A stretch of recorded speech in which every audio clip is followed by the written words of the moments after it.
What's up, CFO gang? It's your boy Jay Tuck. Real Cowboys fans stand up, and today OTAs are kicking off. Now, that's voluntary OTAs, Cowboys Nation, because I know you're hearing a lot of news trying to circulate about who is not there, whether it's Micah Parsons or also CeeDee Lamb. But, today I got a real special guest, man, and this guy, he's everywhere. I mean, you've probably seen him on the NFL Network or covering Boston College, or you might seen him on Speak, or, he's a Super Bowl champ, a 12-year veteran. Like, he does a lot of different things. So he was kind enough to share some of his time to come speak with us because he's also was coaching for the Cowboys a little bit and is very familiar with our coaching staff, man. So CFO gang, let's give a warm welcome to my guy, Will Blackmon. What's going on, Will? Please give me a warm welcome. No, all is good, man. It's I love following what you do and listening to everything. So it's really cool. Yeah, appreciate that, man. Appreciate that. And likewise, man, because like I said, you do a lot of different things. Now, the first question I have to start with, right, because you played for Boston College. You're also a Boston College Hall of Famer as well, and you also cover the team. But how did it feel, Will, when you saw that NCAA trailer roll out, man, a few days ago? Did you get emotional? Because you're from my era, man, so you know what college football, the video game, really means. But how did you feel when you saw that trailer finally get rolled out? No, it was pretty cool. So at BC, I'm actually a senior analyst there. So I'm actually essentially like a coach. I'm on staff. There you go. And so I oversee, I consult on the defensive side, help with alumni relations and recruiting. So it's weird being back there because that's where I went to school and had a really cool 4 years of my life. But it's weird. But yeah, in terms of the NCAA, it's exciting, man. I mean, shoot, all I know is last time I was in the game, I was an impact player. So I was fired up. It was pretty cool, man, to do that. So for that to come back, man, that's exciting. So, ladies, give your man a break. Yeah. All right. He's gonna just understand, when the game comes out, just hang out in the same room or whatever. Just let them play. Just let them play, man. And that's why I've been trying to coach everyone. Because back, what NCAA 14, we were a lot younger, didn't have a lot of the responsibilities that we have today. I still play 14. I still do. I'm one of the guys who bought the 360, who got the modded version and all that stuff, man. But back then, our jobs wasn't as, strenuous. Our schedule was a lot more free. So we could play Dynasty mode and have 8 of our friends. Right now, everybody got jobs, multiple jobs, kids, wives, all sorts of stuff. But in July, hey, everything needs to be blocked off on that calendar and let me cook, man. So I got to recruit, man. Now, I know you're a Boston College guy. I'm actually a Knoll, man. So, I'm an ACC guy, but I'm Florida State. So that's going to be my team. But Boston College, you guys have a lot of talent. I think Elijah Jones, who was drafted by the Cardinals, I think in the fourth round corner, very talented. And you always give my Knolls some trouble, man. So the spirit of college football is different. We will, listen, I'll jump on your show prior to week 1. Okay. That's all right. We go down there to FSU. Yeah, so, man. Yeah, it's always a fun time out there in Tallahassee. And when we're going over and overseas to play Georgia Tech, man. So, things are changing when it comes to the landscape of college football. Now, you played for Boston College. You was also drafted by the Green Bay Packers, I believe, in 2006, right? As a fourth round pick. So you played under Mike McCarthy. So for the people who do not know, because I think a lot of people get mixed signals when it comes to Mike McCarthy. For sure. What is it like playing under Coach Mike McCarthy? Well, my first year in Green Bay was Mike's first year. I was his first draft class, and so him coming in, and it was obviously interesting because he was known for picking Alex Smith over Aaron Rodgers, right. When he was in San Fran. So for him to come over here and have Aaron as a quarterback was pretty funny. But he was cool, man, because he was always self-studying himself. When he got the Green Bay team, we already had Favre. That's a big personality. We just signed Charles Woodson, big personality. We had a lot of, legit Hall of Famers on our team. And so I remember the first year, he did butt heads with a lot of our veterans because he was trying to implement his culture, his style of coaching and what he wanted for the team to be successful. And you had guys that were kind of like, man, this is how I do it. Right. I'm sorry, it is what it is. And so there was a lot of butting heads in the beginning.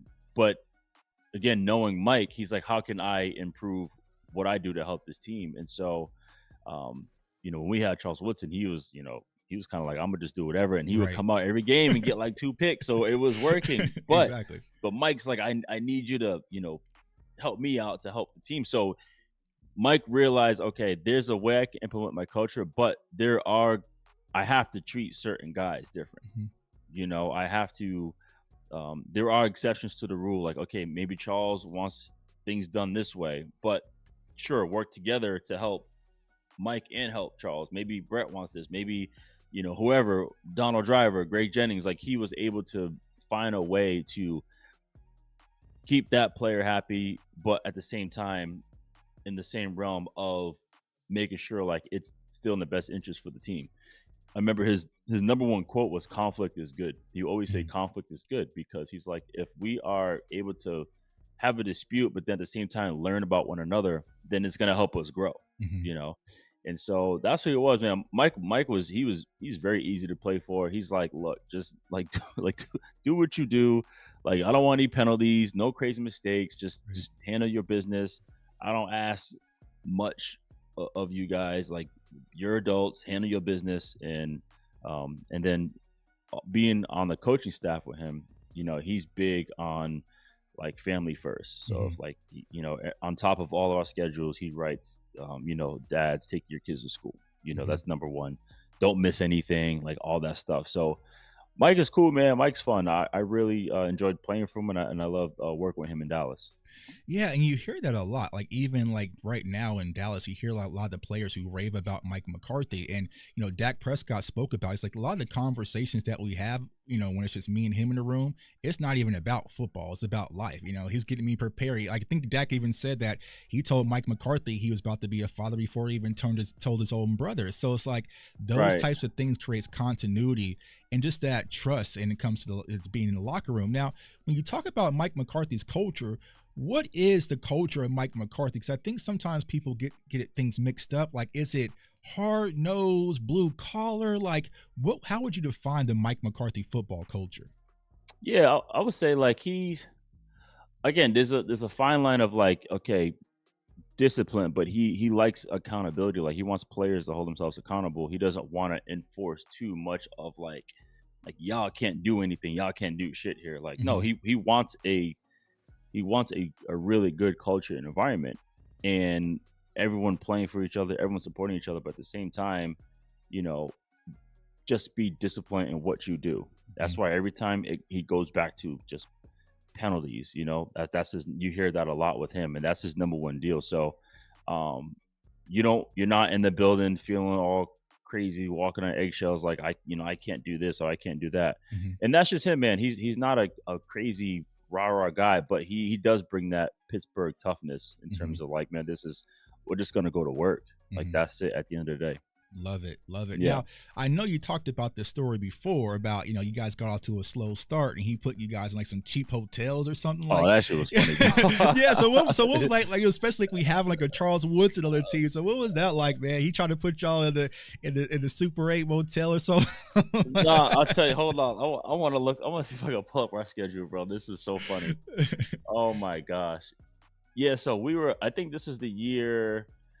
Yeah, Aaron Rodgers, when he took over as starters, 2008. Okay. And I just remember we play Chicago, at Lambeau, and then we go to New Orleans and we get thumped by New Orleans. And Drew Brees, he was beyond accurate. Like, he went absolutely crazy that game. And I just remember, like, I'm draped on, receivers, and he's finding a way to complete the pass. And so we lost to the Saints, and we lost to the Panthers, and then we lost to Houston. So we had 3 straight losses, and they were just bad losses too. 2 of them were home. And so he's like, all right, we go to Jacksonville, and we get to the hotel. We're like, what the heck is this? Like, what is that? No valet, no nothing, right? No valet. It looked like First 48. It was crazy. And I remember somebody had to move their room because it looked like a crime scene. It was crazy. And then he was like, look, y'all want better hotels? It's like, fucking win. He was like, go win. And then, unfortunately, we ended up losing that game too. Damn, didn't work. It didn't work. And we lost by 4. It was actually, I think it was my fault. Last minute touchdown. That was on me. Damn. Sorry, Mike. Gotta stay back in the trap house, man. I got hit with a stutter go in the slot. I had never seen that before. And Like that wasn't on the film. then we go to Chicago, and actually we stayed at the West End. We stayed at a nice place. Yeah, there you go, man. He was like, "This ain't working, so we might as well give you a nice place in Chicago." Right, yeah, man. Before something happens, man, stay in those crime scene spots, man. You never know who might creep in, man. That's funny. When I heard that story, like, man, that sounds like something Mike McCarthy would do. Now, could he pull that off in Dallas? I don't know. But, sometimes you have to send those signals, right? It's like, hey, but you're not Jay, it doesn't sound. But I'll say it doesn't sound like something he would do. That's why it threw us off. Oh, you're right. Like, hold on. Yeah, like, wait a minute. Like, what the heck? Because he's not that dude. He's not like. I play for Coach Coughlin. I could see him doing that, but not Mike. Yeah, so let's talk about that, right? So then after your Green Bay stint, you transitioned over to the New York Giants, played under Coach Coughlin. You became an op to us Cowboys fans, right? 9-7, but you ended up, transitioning, getting hot in the wild card in the playoffs, and ultimately doing something that a lot of people ain't did, which is beat Tom Brady in the Super Bowl. So what was that experience like? Like going from Green Bay to now going to a tough, hard-nosed, Tom Coughlin. Now you're in New York. Got off to a slow start, but ended up rallying to win the Super Bowl that year. Yeah, no, it was kind of bittersweet because when I, as I mentioned before, when McCarthy. So here's where I look at it: when you become a new head coach, and maybe it's probably a little different now, but you usually get, I say like this, a 4-year plan, right? You get the team. So Mike got his team, and then you play that year, and then you have your first draft, and your second draft the next year. Maybe get some more free agents. And then the third year is kind of like, okay, now we're a playoff ready team. And the fourth year is like, okay, hey, let's go and try to win this thing. And so I was there the whole entire time. I had a really devastating injury in 2009, and then ultimately getting released in 2010. And that's the year Green Bay went and won the Super Bowl. Mm-hmm. And so for me to miss that with all my homeboys, I was there when it started. And to see that was like devastating. I got a messed up knee, and I signed with New York, and I see Green Bay go win. So to come back the next year with New York and to go through Green Bay and win, like it was pretty cool, man. Just to like you said, we were 9-7. Yeah, we beat Dallas to get into the playoffs that year. Sorry. We know the story. But once we got in, I just remember a bunch of veterans went up and was like, we got to find a way to make sure we simplify like what we're doing when we go into the playoffs. Because Coach Coughlin had his leadership committee of guys that he would meet with to kind of be the voice in between the locker room and Coach Coughlin. And we really came together as a team. And I swear, I feel like every single person who suited up contributed in some kind of way, even down to, Devin Thomas, downing punts, like Weatherford, hitting good punts and having great holds, and just everybody had a big part. And there's a picture I post. I don't know if it's in my banner anymore on Twitter. And I remember in overtime, Deion Grant called the whole entire team into the middle of the field when we made it to overtime. And we all locked hands. We all took a knee, and he was in the middle, just really inspiring us and motivating us. And I was like, we got to win this game now. The whole team came out there. Right. Even during the week, going to Aaron Ross's house, like the whole secondary, the whole defense is watching film at his house. Like literally nothing else mattered but football. And that's what was really cool. So for me to see what it looked like in Green Bay, to see what it looked like in New York, I kind of took that with me in terms of like what it looks like for a winning culture. And I think that's what helped me play 12 years. Because anytime someone acquired me, it was because like, okay, this guy, he knows what it looks like, Seeing it all. Yeah, and that's good to have, like that veteran leadership. We talked about that here in Dallas, like having a Stephon Gilmore who's been through the fire, like having some of those players who's been through that experience where you don't get rattled. Like, because sometimes I feel like just when it comes to the Cowboys standpoint, like sometimes the moment can get too big, but you need some players like, know what, we're going to be fine, right? You need that veteran leader. You need the Brandon Cooks that really steps out and be that vocal point to kind of be that spark plug for your team. Now, I will say this, when it comes to that Super Bowl, there's a lot of people talk about, Bradshaw, right, going down. So when you're sitting there on the sideline and you saw that moment, what was going through your head? Do you feel like, man, he shouldn't have scored? Like, what was your thought process? Yeah, I was like, we just gotta get a stop. Okay. I mean, at worst he scored. Right. Right. Like, okay, right. They still need to score too. Versus, but it was Tom Brady on the other side. So, but for you, you're already locked in, right? You're like, well, we're like, no, you're watching. No, we know who's over there. Okay. You know what I'm saying? Yeah, and let's say he doesn't go. I mean, he does go down, and then we don't get in. Right. You know what I'm That's why he saying? didn't Like score. crazier things have happened, Mhm. and as you see, when they played in 14 against Seattle, the craziest things happen. Right. Nothing's ever for sure guaranteed. So, no, I was like, shoot, just get it. Actually, for me, the craziest thing was before all that is we get a stop on defense, and I go to return a punt, and you know, they punted to me, and I swear to God, that ball was in the air for about 10 minutes, and I'm telling myself like all the things you shouldn't say as a punt returner. I'm like, man, if you drop this, you are not going back to New York. Right. Don't be an idiot. Like you don't like Right. stop being. Oh man, everything. And I remember I threw it up my hand in the air and I fair caught it, and I was like, thank God I caught that ball. Because then the very next play is when Eli threw it to Mario Manningham on the sideline, and he made his little like that was one of the great craziest throws and catches I ever seen. And then went down. That's when Ahmad scored. So right, yeah. So you having a whole conversation while that ball is just floating. Bro, in it slow was crazy. motion. I was like, you cannot, because I just had to get field position. I didn't need to get a good return. Right. So Don't be a hero. Don't be a hero.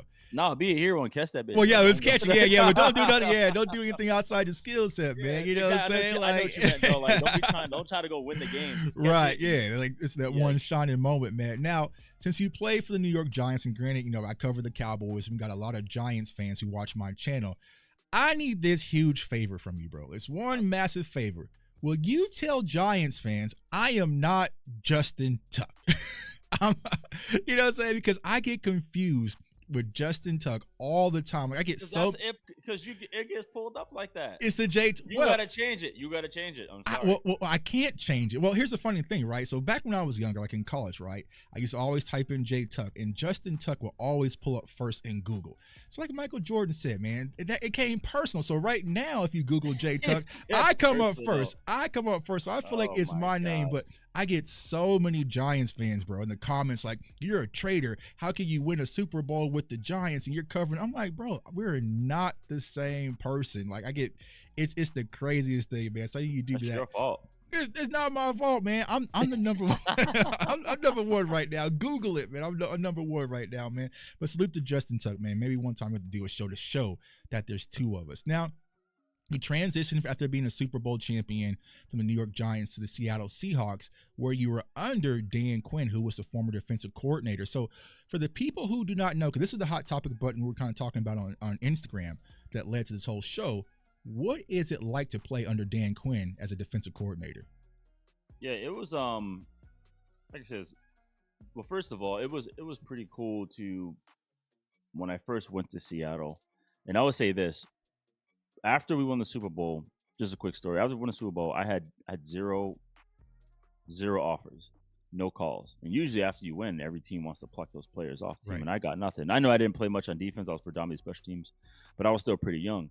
And so I had nothing that entire year. And I remember I ended up calling Seattle myself because I knew John Schneider from Green Bay. And eventually, probably like the fifth time, he finally picked up. And so he brought me in for a workout, which they didn't need a DB, but he did me a solid just because, he and I were cool. And because this is when Sherm was young, Brown was young, the whole Legion of Boom were babies. And so they ended up losing to Atlanta, I believe, that year. Or was it Washington? I forget who it was. I think it was Atlanta. And they because they beat Washington. That's when Sherm got mushed in the face by Trent, and then they went and beat Atlanta, I believe. And at the time, Gus Bradley was the D coordinator. And so going to the next year, Gus gets hired by Jacksonville. I actually signed an arena contract because I was just trying to play football. And then eventually John Snyder called. He said, "Hey, we're going to sign you. Just let you know, I know you and I are cool, but you can get cut any day because we're like deep in the secondary." And this, like I said, everybody was there. Walter Thurman, Sherm, B-Max, Cam, Earl, Jay Lane. It was, even Antoine Winfield got signed that year too. Deep in the secondary is an understatement. It was crazy. And I just remember, not so much like just DQ, just overall, just the tenacity and the violence, just that defense just play with, and practice. It was crazy. Just in terms of how it was. And for me, I think just being in an environment, that's what kind of resurrected my career because I needed something to like for real challenge me because I went through it in terms of like injuries and not playing much. And so being there with DQ, he just always had clear, I'll say this first of all, I know I said this too on the gram, but like he is the most genuine coach, like one of the most genuine coaches. And what I mean by that is he truly wants to see you succeed. Like he really wants to see you succeed. He's more concerned with making sure you're a confident player in person versus like he can have somebody who knows what to do and they'll go out there and not be able to execute it. But he's like, but if you're confident and you're going to play fast, then there's a chance you'll probably have less mistakes because you're playing fast and you're confident in what you do. And he's really serious about that. And so the first day I met DQ, I remember I signed with Seattle, and then spring ball didn't start until spring ball. I'm in fucking college. Right. OTAs, yeah, right. OTAs, spring ball. Yeah, it all starts to mesh together. OTAs didn't start till April, and so I showed up in March, and I'm working out on my own, conditioning my own, and they had this big, giant like wooden sled that I would push up and down the field, 100 yards back and forth.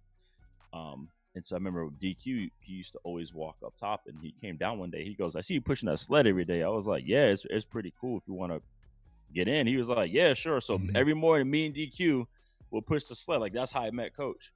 And he just, I thought that was cool because I appreciate how he worked. And he was just genuine, and he treated everybody the same. Like that was the thing too, is like you could have been, Earl, Sherm, me, it doesn't matter. Like he's gonna love on that player and give them everything. And it's genuine. He comes in every day upbeat. You never see him with his head down. You never see him stressed out. You never see anything. And that's from as a player. And then as a coach working with him, he values what every coach says. Now, it's his choice to take it or leave it. But even when I was doing my fellowship program, and we had some interns from college come in as well too, and anytime like one of those guys spoke, he was writing stuff down. He was taking notes on what everybody was saying, because he believes like that you can always learn from everybody.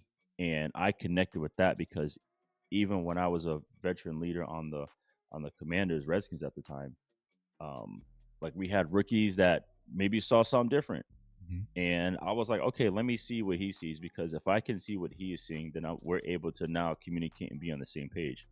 So he understood all that, which is why he's relatively successful everywhere he is. He's able to get quick turnarounds because half the battle of coaching is getting guys to believe, and that's what he's really good at. Yeah, and I think that's what's really translated when he came to Dallas in 2021, right? It's just like we saw the jump because Cowboys defense in 2020, that was historically bad, right? When Dan Quinn came in, you saw a different hands-on approach, and you saw a lot of the players lean towards it. And I think that's why you're seeing a lot of Cowboys players honestly follow him over to Washington, because I think they just enjoy playing for Dan Quinn. And the thing is, he puts them in positions where they can win, right? Micah Parsons is a prime example, right? He finds some things that Micah can do well. All right, let's go focus on that. But you're always seeing Dan Quinn hands-on with the players after practice, before practice, like doing drills. Like when you watch him out there at camp, he was always just, boots on the ground, with this team. And I think the players really resonated with Dan Quinn. Now, you were an intern coach for the Dallas Cowboys this past season. So you got to coach with Mike McCarthy and also coach with Dan Quinn. What was that situation like? And how did that feel like, two coaches that you played under, now you're kind of in the coach's room with them? Yeah, I feel like that's kind of been the trend lately too, is like you get a head coach and then you essentially hire another head coach on the other side of the football. I go back to Sean McVay, when he got the head coach job for the Rams, he's like, I'm going to go get Wade Phillips, right? Just so like less is on me, but no, it was cool because they truly work together. They truly find ways to service each other on the field. In the classroom, in the building, and you literally saw a legit teamwork on how things can go. So that was fun for me to see both of those guys really execute and be really cool coaches. So that was a fun environment. And then Al Howers was my veteran. When I was at in Green Bay.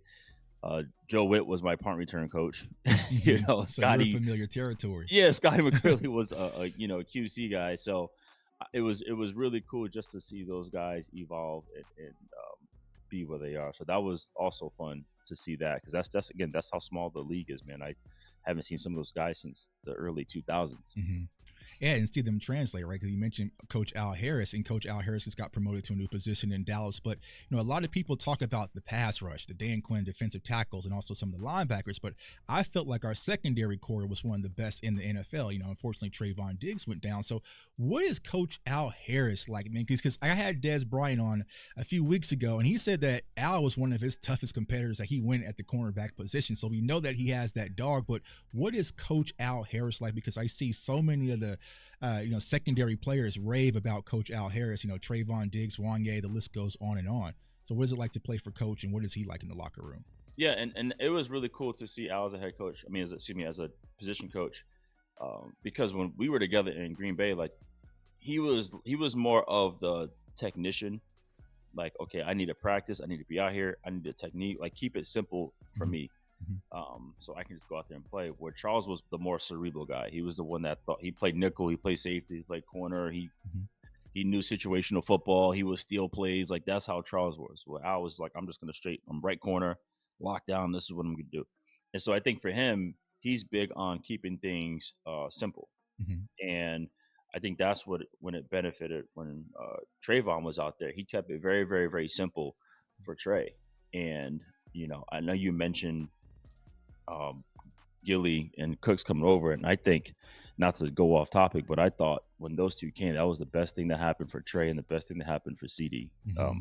Because I think the one thing that both of those guys were missing was somebody there to show them, like, okay, this is how you take it above and beyond and become a true professional in this game. And not to go off with CD, but I swear when I watched him in training camp, I was like, okay, like this is, I'd never seen him in person. I seen like him online working, but I was like, this is the hardest I've seen this dude win. He had an unbelievable, one of the best training camps I've ever seen from a receiver.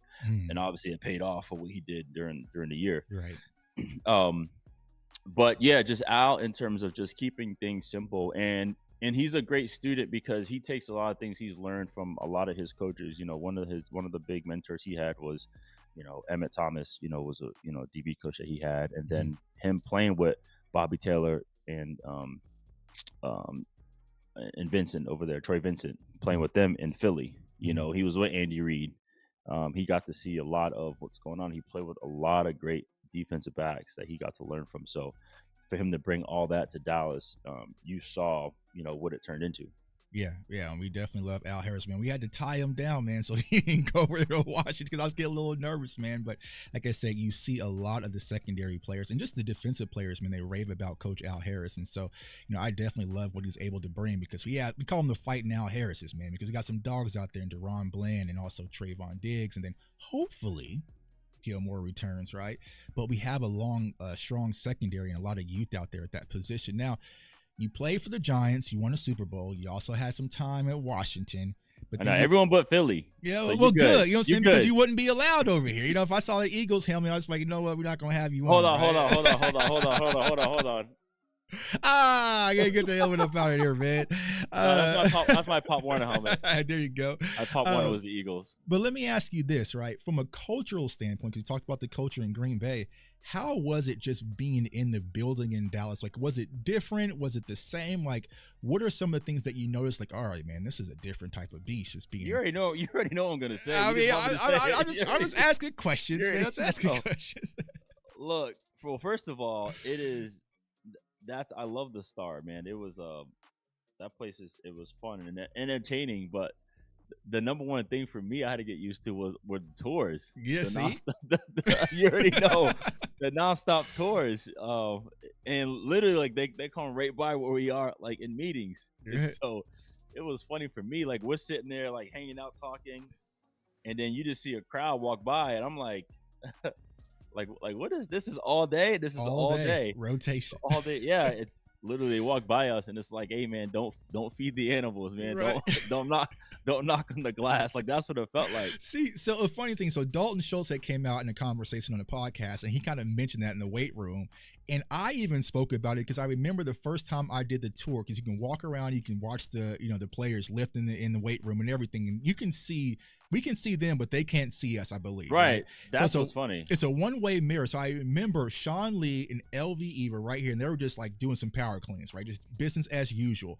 And there was a Cowboys fan. He just banged on the glass and was like, Sean Lee, Sean. I'm just like, bro, we're not at the zoo right now. He was just banging on the glass. And so I think just from a cultural standpoint, things are just different. And I had Gerald McCoy on.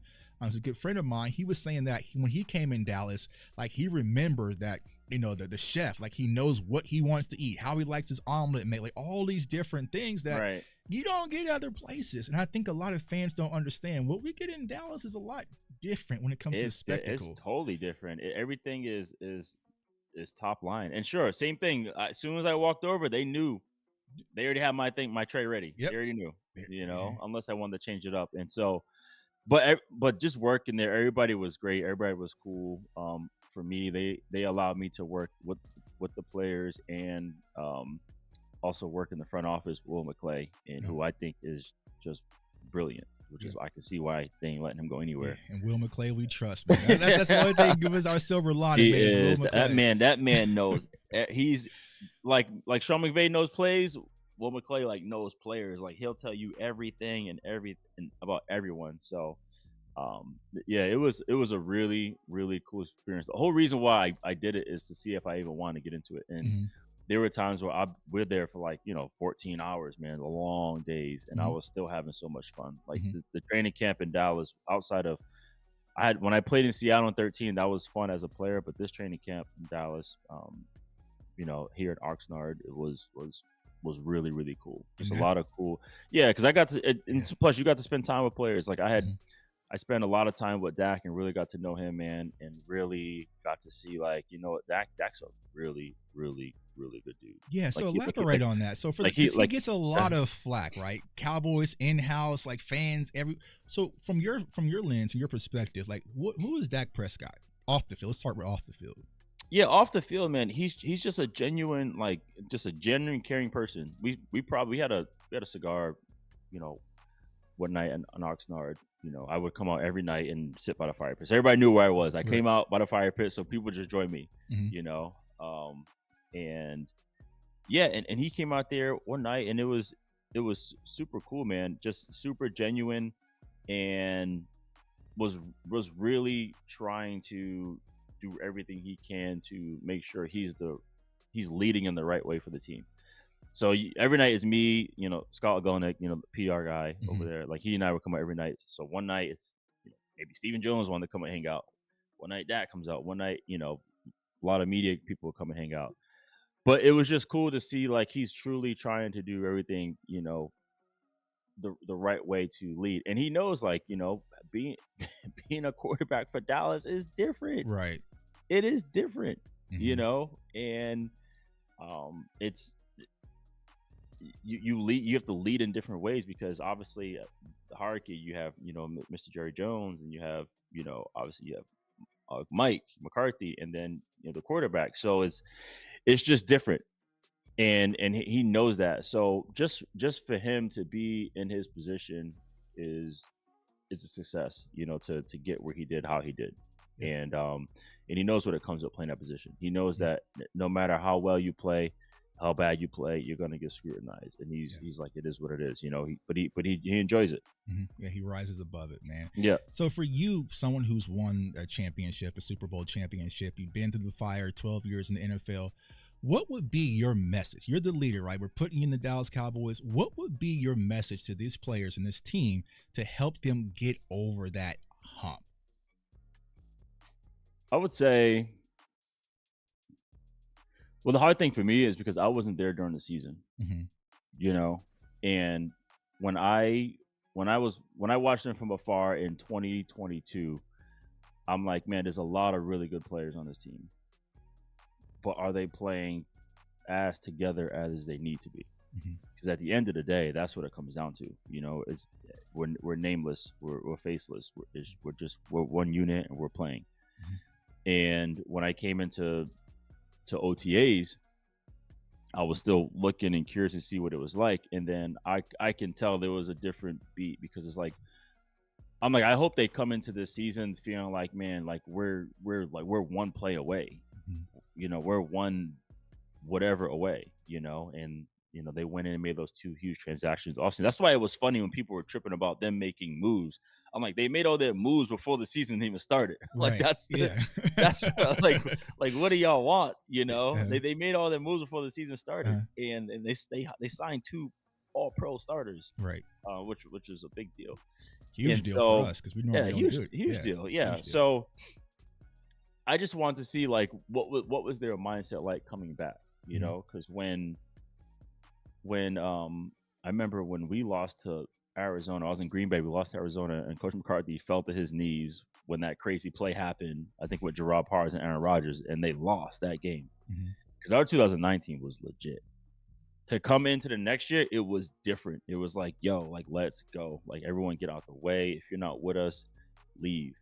And so I was trying to see, like, if that was. And it at first, again, I don't know how that place is because there's a lot going on. At least in Green Bay, there ain't nothing going on. It's just us, just football. Like, let's go. We have 0 going on. So for me, it was a little bit to get adjusted. And then I think once towards the end of OTAs and once we hit Oxnard, then it was full board, all in. All the guys were together. You seen the receivers always hanging out. You seen the DBs always hanging out.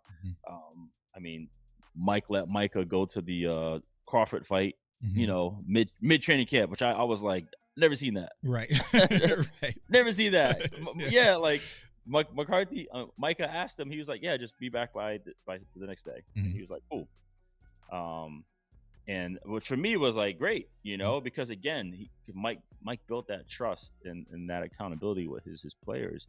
You've seen guys taking over as leaders, and so Oxnard was huge. And I was like, man, if guys can just, for them, it was just health. Can like the certain pieces just stay healthy, and obviously out the gate, with 3 key injuries, to that team, especially on the defensive side, was detrimental.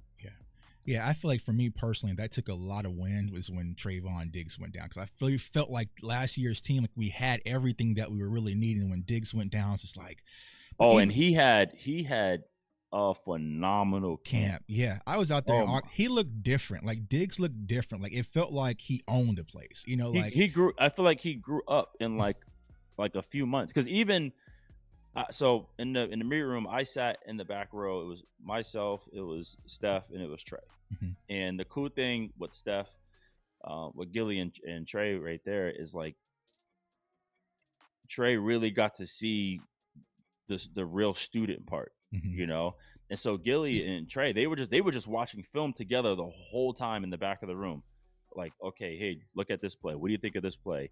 Trevon really wanted Gilmore to like critique how he was last year on this play, on this, and just really open and receptive to that, which was cool because you're like, okay, they signed another all-pro guy. What's it going to be like? And they truly sat in the back of the room together and were students of the game.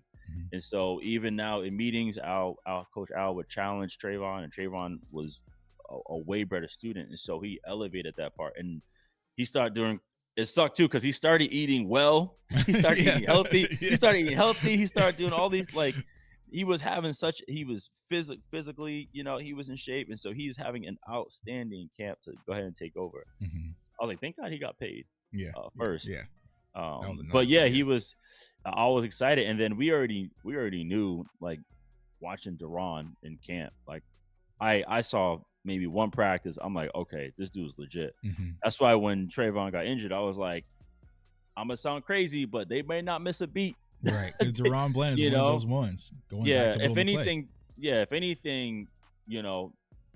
the difference is Trey is way better, down the field. But anything underneath, Deron has the best footwork in the whole entire secondary on the whole team. So that's why I knew with those size 14s, he could break on anything. I didn't even know you were 4. I mean, I guess Deron got some big ass feet. Big feet, man. Yeah, be out there and moving, man. You know what I'm saying? The way he be cutting on the dime out there, exactly. Man. He's cutting on a whole everything. Yeah, man. Well, that's good to see, man. Like I said, I think that when it comes to our secondary, if healthy, we should bounce back. But like, I was out there Oxnard. Well, I'm just like, man, Trevon, he just feels different. Like he really owned the place. And the same thing with CD. So you saw our younger players really start to grow, man. So hopefully that would translate over to the season. Now, before I let you go, man, so just play football. No, dude, you good. Okay, cool, man. Let's rock, man. I know you're being respectful. No, you good. All right, cool, man. I got a smooth 15. All right, cool, man. I love it, man. So you're also a wine connoisseur, man. So how did you get into wine? Like, how did that whole thing kind of? Hold on. We can't. No, we're Oh, not. you want to go back to the football part? Okay, well, yes, cool. We're talking football. Okay, cool. Well, let's get to the nitty gritty, man. So let's shut down some of these rumors, man. Dan Quinn does not like linebackers. What's your thoughts, man? He hates linebackers. They said he hates linebackers. He hates linebackers. All he cares about is you little safeties, and that's all he really wanted. So that was the reason, right? So that's why he went and got one of the greatest linebackers of all time to keep playing football and Bobby. Yeah. And drafted Micah Parsons was his very first draft pick, and then he turned around in that same draft and got Jabril Cox, then turned around and got Damone Clark, and then turned around and got DeMarvin Overshown. But these are some of the rumors. And honestly, what I think was going on is that, of course, we know what happened versus Green Bay. Cowboys fans are looking for a reason. You tell me what happened versus Green Bay. What you think happened versus Green Bay? Well, I feel like this. All right, this is me, right? I felt like, and this is going to my pregame scouting report, is that Matt LaFleur, who coached under Dan Quinn and also with Kyle Shanahan, they really just had the drop on him defensively, right? So we saw a lot of pre-snap motions. We saw a lot of different things to get them, out of position, and they easily came through and they out-schemed us. Like, I felt like Green Bay came out with the game plan, and they just out-schemed us and outplayed us on that day. Now, if you ran that back 3 days later, I think that game goes a completely different way. Do I feel like they were the better team? Absolutely not. But I feel like just from a scheme perspective, they had our number just on the offensive side of the ball and also defensive side of the ball. So that's what I think happened. Yeah. Cowboys fans, there's been so many videos and articles that Dan Quinn self-sabotaged, that he didn't care about winning that game because he was already out the door, even though after he interviewed, he came back to the Shrine Bowl and was going to re-sign with Dallas and stay with us, but then he took the Washington job.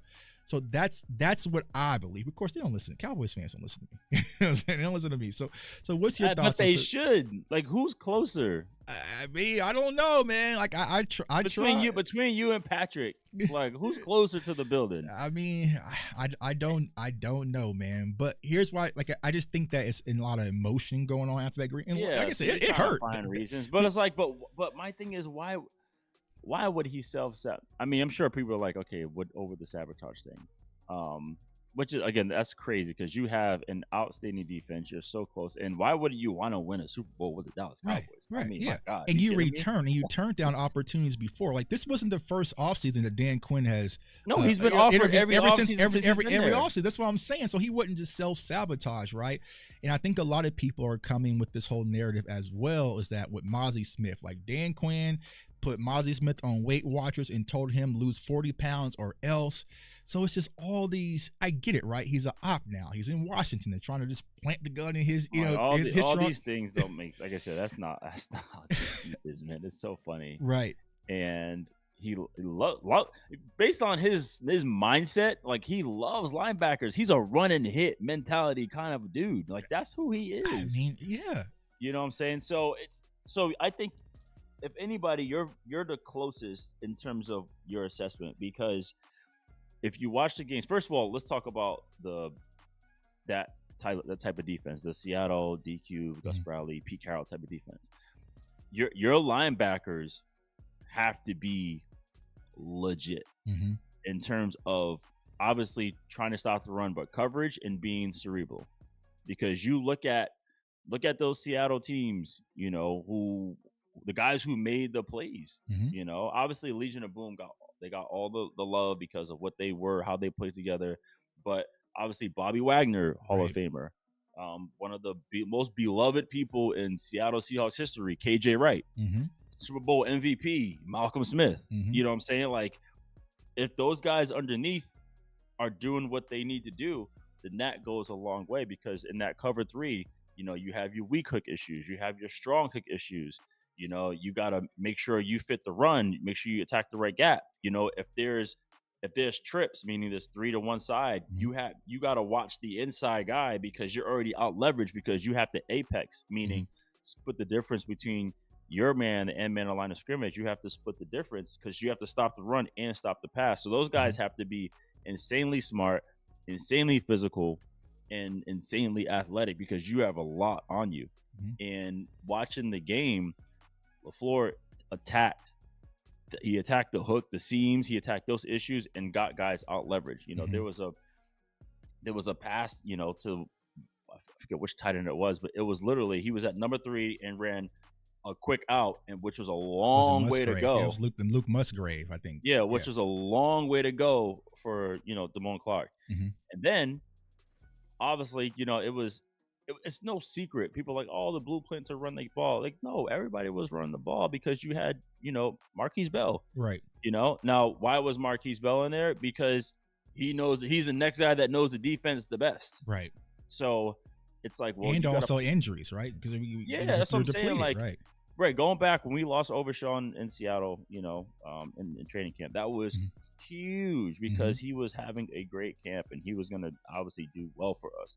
And then LVE, like that was a big deal. Right. And then you try to bring in some linebackers and you know, they didn't pan out. So you have to stick with who you have because at the end of the day, you want to make sure you put guys who know what to do. Right. Now you're going to be overmatched when it comes to size because what happened was these linemen were intentionally getting to the second level so they can literally pick up Marquise Bell and move him out the way. You know, he's, you know, 205, 210. I was a bigger defensive back. Right. You know, and he's playing linebacker. Right. And then, you know, Damone Clark, you know, it's still moving pretty fast. You're asking him to do a lot, you know, in playoff football. And like, sure, he's capable, but you have guys that are intentionally game planning those two guys. And so when you have absolutely zero depth, that's hard. And like I said, there was a lot. So they were doing certain things like, number one, there was some good protection, but also Jordan Love was playing like a gamer that game because there were times where, okay, the hook player should have the deep crosser or the dig route. Sometimes that deep crosser came from the number one receiver. Your clock runs out. You drop back. You're trying to look to see what's going on. And then you're like, all right, well, no one's here. Let me come up and try to like give some support for underneath coverage. All of a sudden that deep crosser is there. You know, weak hook issues, meaning if, let's say there's trips again and the inside, the number 3 receiver runs a deep over route, then that backside linebacker has to take them. So they were running, Green Bay was running deep overs and then pinning it back to a 7 route. That destroys all issues when it comes to cover 3. Right. So like you said, LaFleur was doing a lot of things where he knew how to get into certain windows. Even the touchdown, I think to was it Dobbs, where he stopped, did a pivot, and then he backpedaled into the end zone where nobody was there, and Jordan Love found him. So they were doing some crazy things on offense that were attacking the rules for if you have younger players out there, like that's what's going to happen. So yeah, out scheme, sure, but that's how it was. And I just want to say, like, when people are saying like, oh, you know, the jig is up or whatever on DQ, based on the history, I feel like every big game, like DQ came through. Like, okay, go back to the Super Bowl, you know, when they blew out Denver in New York, like defense came through. The following year, I felt like defense came through and then offense was put in position to go ahead and go and win that game.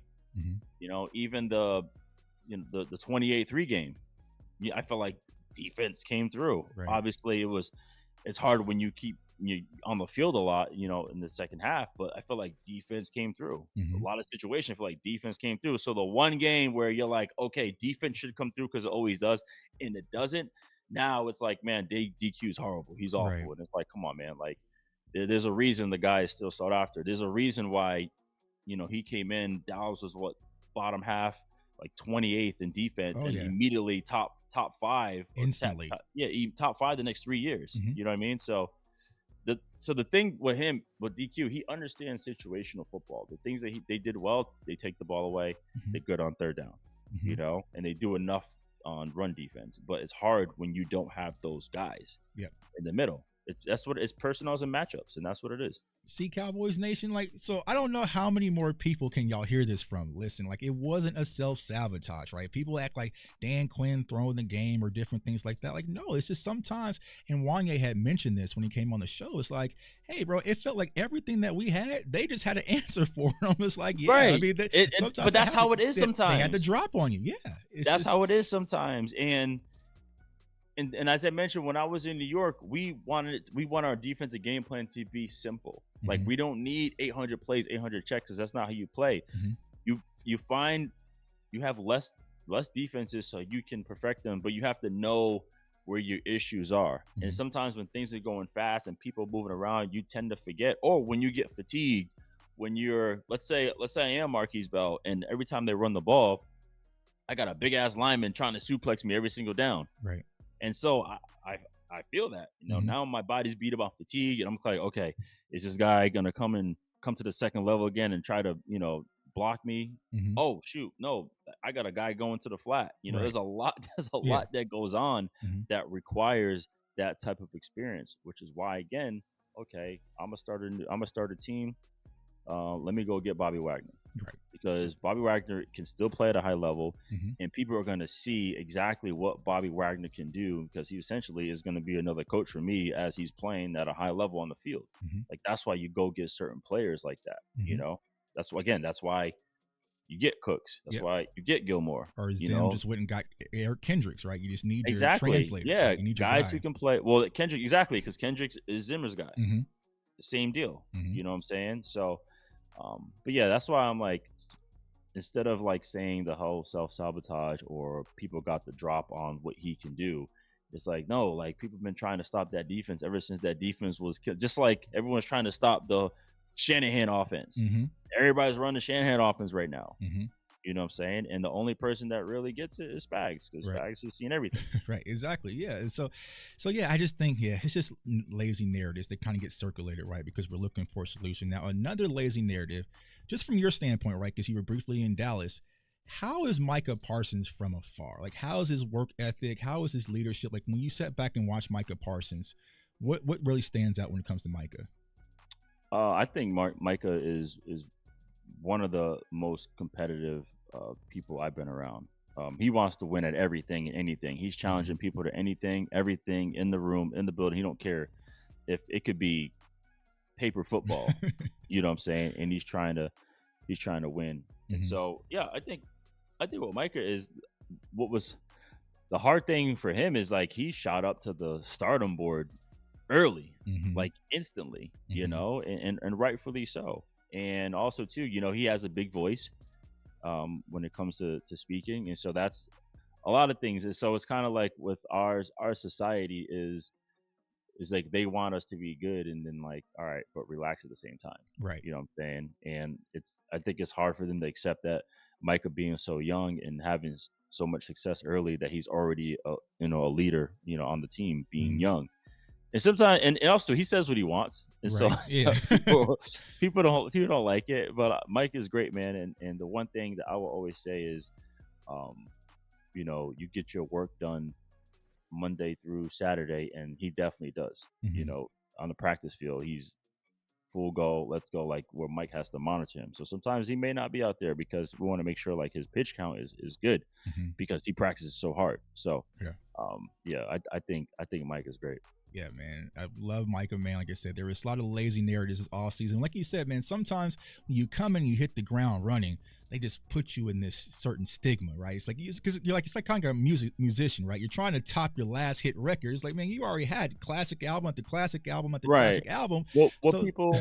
Go ahead, sorry. Yeah, just gonna say. So people will say, "Oh, when Micah didn't have this many sacks this game." Like, well, he's been dominating all season. There might be a game where he doesn't have a sack. There might be 2 games where he doesn't have a sack. So, or they're game planning him. Because game planning, right? Because they're shifting and double teaming everything his way to open up opportunities for other people on the defensive line. Like, it's just, these NFL offensive coordinators are smart. They're not going to let Micah come out there and dominate the game. Just like Matt LaFleur.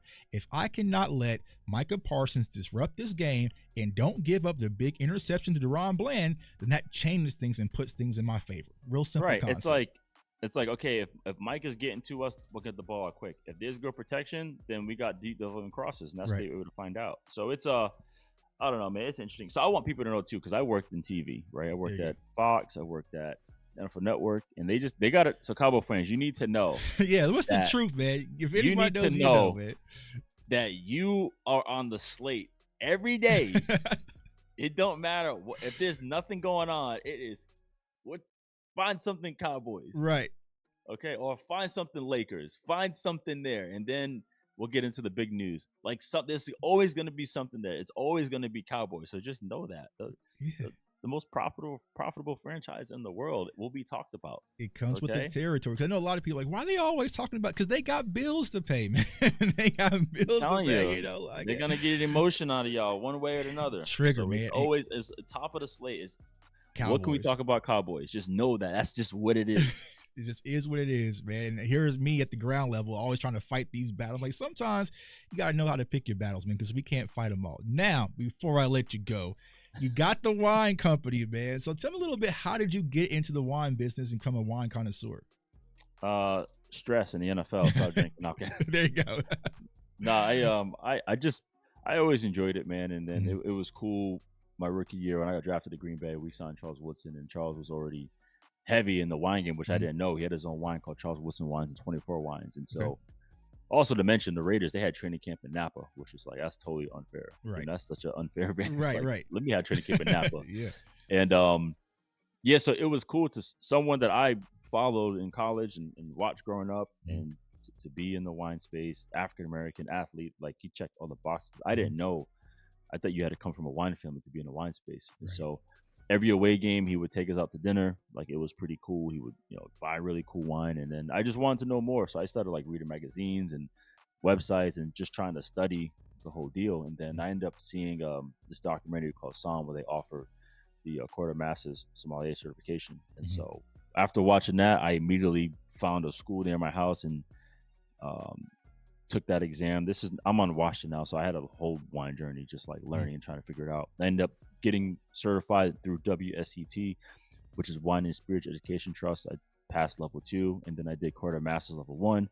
Then I went back to school. I went to Sonoma State and took the wine business program, because I was like, if I want to get into this space, I want to at least get some financial background in this world, in that space.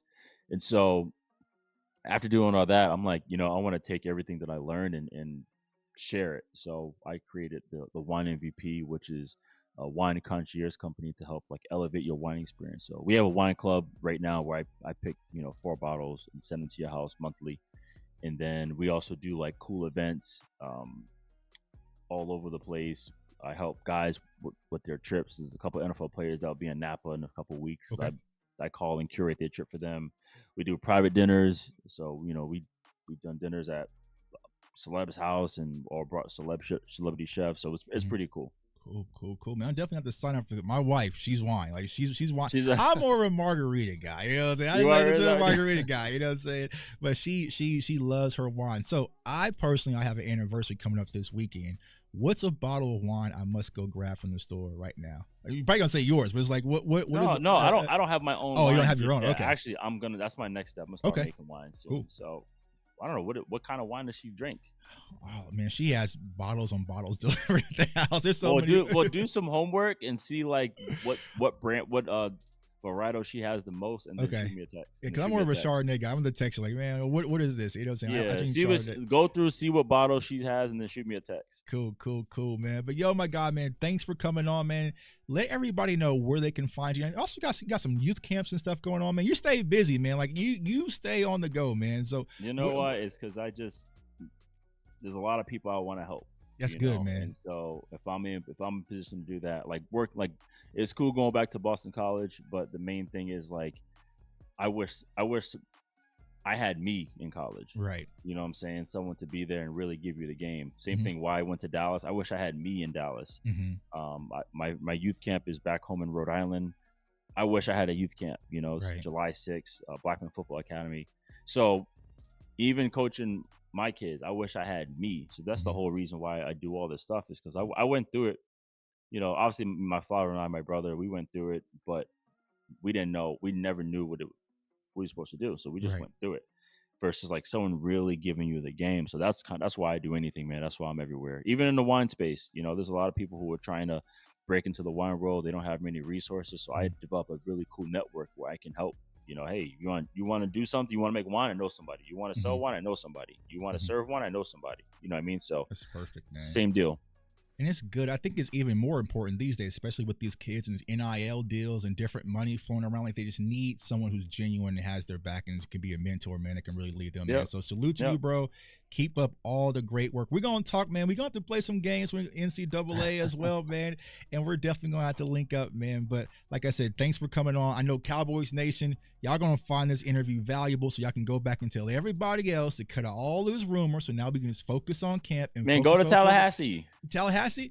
I might see. I'm going to Miami. I like Miami. It was Florida State versus Miami. This is prime time. This is Monday Night Football for us. Yeah, but see, those type of sneaky games, man. You know what I'm saying? Those type of sneaky games. And Boston College scared. I feel like when you play Boston College, it's always like a Friday night, like a 6 p.m. game, and you guys make it too close, man. I might. And it's early in the year too. Yeah, I might show up to Tallahassee, man. I've never we play SMU as well too this year. Yeah. So y'all do, yeah. So I never actually been to Tallahassee. It's too difficult to get to, man. So I always go Florida State, Miami. You gotta fly to Jacksonville and drive? Is that what you gotta do? I think so, because I'm out of Kansas City, so I gotta fly, to Jacksonville. Yeah, it's I just fly to Miami. Plus, it's always a good time on South Beach, man. So it's like, I'll always do that, man. But I'll definitely have to check you guys out, man. But Will, thanks for coming on. Keep up all the great work. We appreciate you. And like I said, everybody give him a follow on social media, because he's doing a lot of great things out there in the community. And for those of you seeing me for the first time, CFO Sports, subscribe to the channel. Also follow me on all social media platforms at JTuck151, man. I want everyone to stay safe, stay blessed, stay encouraged.